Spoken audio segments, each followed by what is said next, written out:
Right, children? Until now, we have learned a part of the lesson.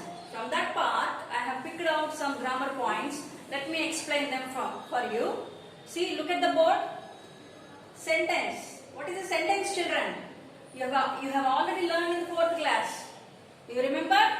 A sentence is a group of words which are meaningfully arranged. In order to write a sentence, we need to write words. What should we write? Words. How? How should we write? In a meaningful way. In a meaningful way, if we write words, if we arrange them, that becomes a sentence. See, here I wrote an example. Rahul lived in a small village. Rahul lived in a small village. If I write like this, Rahul, small village, lived, that doesn't give any sense. So that should be written in a sensible way. That's why I wrote here. See, Rahul lived in a small village. One more thing I have to tell you, children.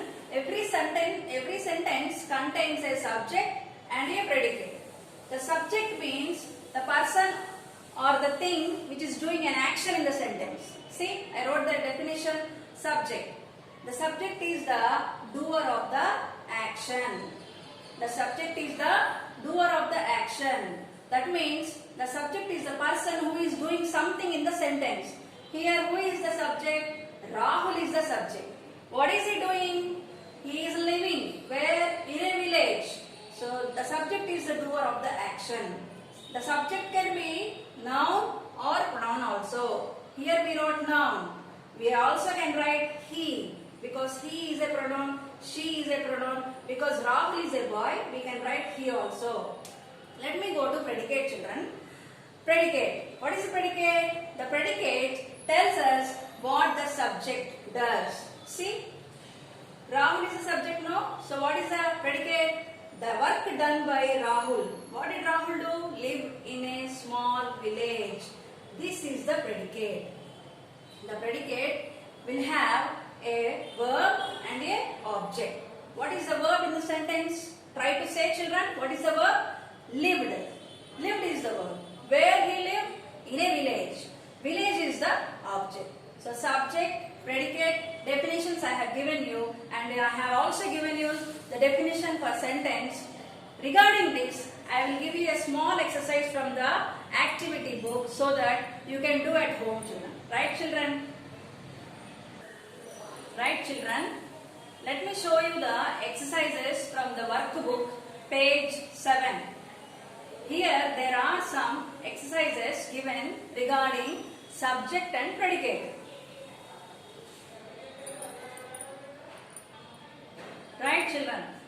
They are asking, in the sentence given below, circle the subject and underline the predicate. In order to make a difference, they are asking, if it is a subject, they are asking us to circle. And if it is a predicate, they are asking us to underline it. Let me show you the first sentence. The audience enjoyed the musical show. Who is the subject here?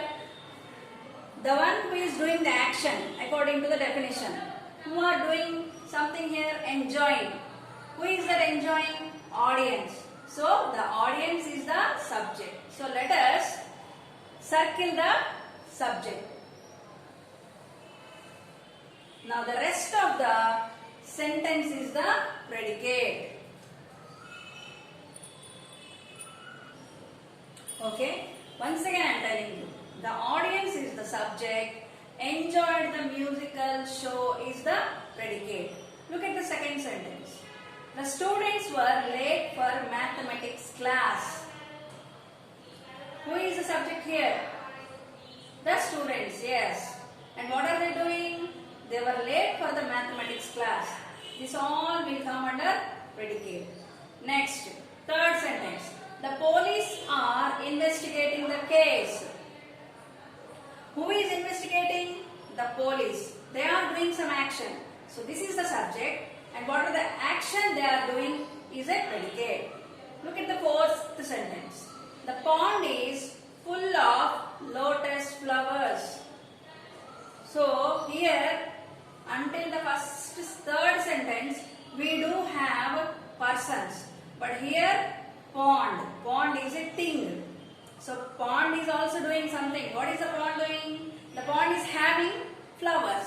The pond is full of lotus flowers. So what is the subject? The pond is the subject. That's why I have circled it. And the rest of the sentence is underlined because it is a predicate. So you got it, children? There are 4 more sentences. Let me show it for you. Right. Look at the 5th sentence. The batsman waited for the umpire's sign. See, here who is doing the action? Who is waiting? The batsman.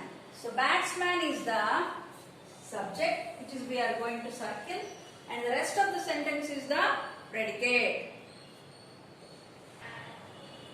Right, children? Who is the person here? Batsman. So he is the subject. And what is he doing? Waiting for the umpire's sign.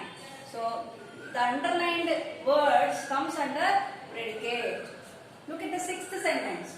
She lives in a building next to mine. Who lives? She.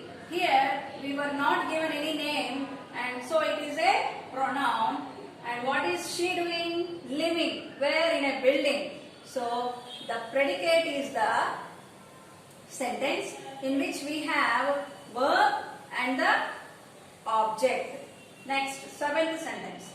He hit the ball into the goal post. Here also we were not given any name. So he is the subject. And what did he do? Hit the ball. Where did he hit it? Into the goal post. So I already explained you that predicate has a verb and a object. So what is the verb here? Hit. And what is the object here? Goal post. Look at the last sentence. Anu rode the horse swiftly. Here we were not given any noun, any pronoun, but it is a noun. Anu is a girl. What is she doing? Rode the horse swiftly. She rode. Rode is the past tense. So how did she rode? The horse swiftly. What is the verb here? Rode is the verb and horse swiftly is the object. So that is how we have to write the subject and the predicate. With this we have come to the end of the subject predicate, page number 7, exercise, children. Let us continue next. So children, look at the book. This is the exercise you have to do in the book. Look at the sentences. I have underlined the predicate and circled the subject. This is how you have to do. Right, children?